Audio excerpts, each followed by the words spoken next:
Online অফলাইনে সবাই প্রচার করবেন।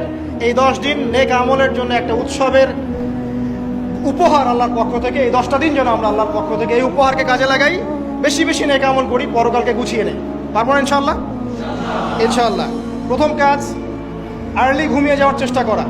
2 নাম্বার, ফজরের নামাজের মিনিমাম আধা ঘন্টা আগে ঘুম থেকে ওঠার চেষ্টা করা। ওযু ইস্তেঞ্জা করার পরে মিনিমাম 2 থেকে 4 রাকাত নফল নামাজ পড়বেন। মিনিমাম 2 থেকে, জামাতে নামাজ পড়ার পরে আপনারা চলে যাবেন না হুট করে, এখানে বসে থাকবেন, বসে বসে তাসবিহ তাহলিল করবেন, জিকির আজকার করবেন।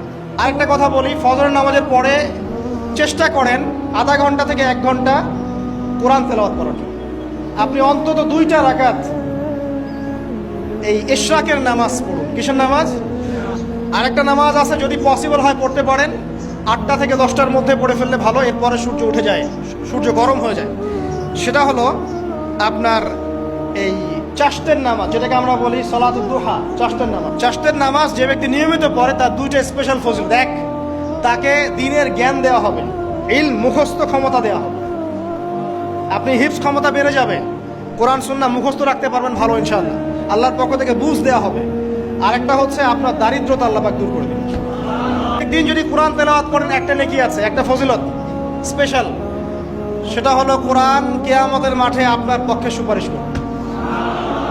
আর কোরআন যার পক্ষে সুপারিশ করবে ইনশাআল্লাহ তাআলা সে জান্নাতে চলে যাবেই ইনশাআল্লাহ। আর ঘুমিয়েছিলেন, ফজর হয়ে গেছে, 8টা বেজে গেছে, উঠবেন, আগে ফজরের নামাজ কাজা করবেন, তারপরে অন্য কিছু ছাড়ার কোনো অবকাশ নাই।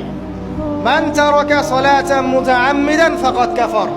একটা হাদিসে নবীজি বলেছেন, যে ব্যক্তি নামাজ ইচ্ছাকৃতভাবে ইচ্ছা করে ছেড়ে দিল, ইচ্ছা হইলো পড়লাম, ইচ্ছা হইলো পড়লাম না, ফাকাদ কাফার, সে ব্যক্তি কুফরি করবে। বাইনাল আবদি ওয়া বাইনাশ শিরকি ওয়াল কুফরি তারকুস সালাহ। একজন আল্লাহর বান্দা আর একজন মুমিন মুসলিম, এর মধ্যে পার্থক্যই হচ্ছে নামাজ।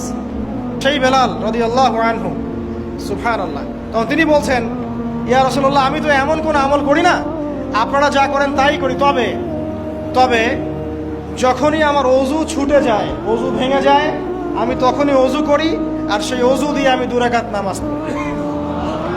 এই নামাজটাকে কি বলে? তাহিয়াতুল ওযু। এই তাহিয়াতুল ওযুটা আমরা আদায় করার চেষ্টা করবো, আল্লাহ পাক তৌফিক দান।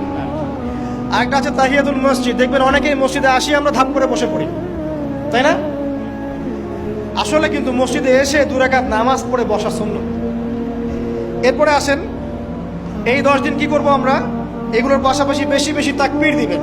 তাকবীর মানে আল্লাহু আকবার, আল্লাহু আকবার, লা ইলাহা ইল্লাল্লাহ, আল্লাহু আকবার, আল্লাহু আকবার, ওয়ালিল্লাহিল হামদ। এরপর এই 10 দিন আমরা বেশি বেশি যে কাজটা করার চেষ্টা করবো সেটা